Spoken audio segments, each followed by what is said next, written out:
Hi there, my name's Alistair Kennedy and I'm the Sociable Social Worker, and I give practical advice to social workers, social work students and those wanting to foster and adopt.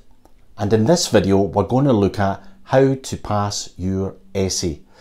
This is primarily for student social workers, and what I would say to you is that now's the time. We're all writing essays. You're in some of your placements and you're writing essays for that, and I've seen a lot on Twitter, my Twitter page at Sociable Social Worker, people saying to me about, you know, we've got our next essay, how do we do it? Well, I'm going to give you some top tips, and one of the things I would say to you is that essays are not about primarily the content that you write.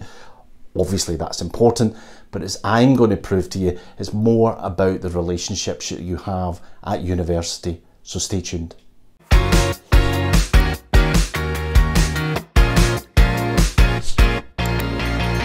So I mentioned in the opening about relationships, and what I would say to you is never miss tutorials. Firstly, you can learn an awful lot from your tutor.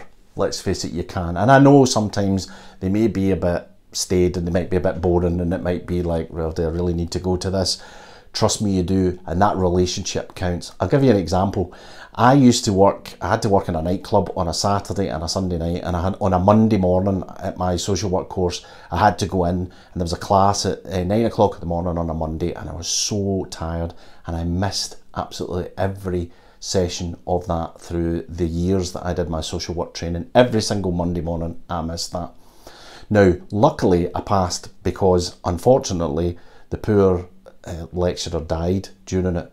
But if he hadn't actually died, I would have never passed that course because I never took any time to go to any tutorials or any of his tutorials. So you can find out, because I think if you spend the time with the tutor, you can find out what theories they like, and if you're handing an essay into them, then you can mould that to them, and you know what they loathe as well. What kind of stuff do they loathe? So one of my tutors absolutely loved systems theory, so I always erred on the side of caution and made everything about systems theories. They will have seen thousands of essays, so you can tease out the information about what makes an essay great, what they like about essays that they have passed, and about past exam questions. So you've got an essay that's about 5,000 words, and we all use social media, don't we? And we always check every now and again. And a lot of the times we tweet things, we put things on Instagram, we put things on Facebook, and you might be surprised that actually that 5,000 words essay that you've got to write, if you think about it in its totality, seems like a massive amount of work. But think about how much text you text on a daily basis.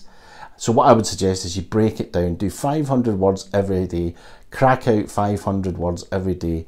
Use Forest, the app I've talked about in one of my videos, to get 25 minutes of solid writing, and I bet you can do 500 words a day. Again, this tip goes back to relationships. Show your tutor the insight you've gained in your reading.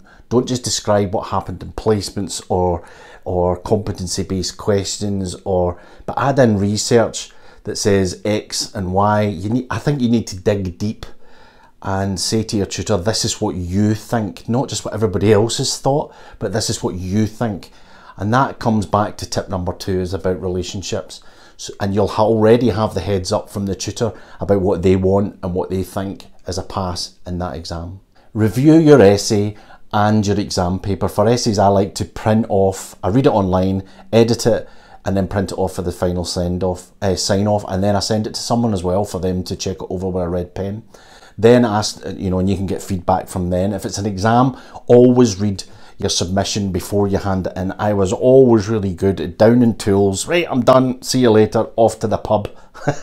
And make sure that as well as that your arguments stand, and ensure that all your references stand up.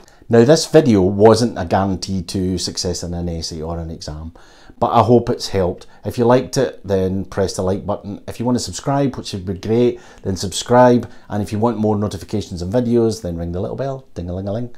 Okay, best of luck in your exam or your essay. You'll be great.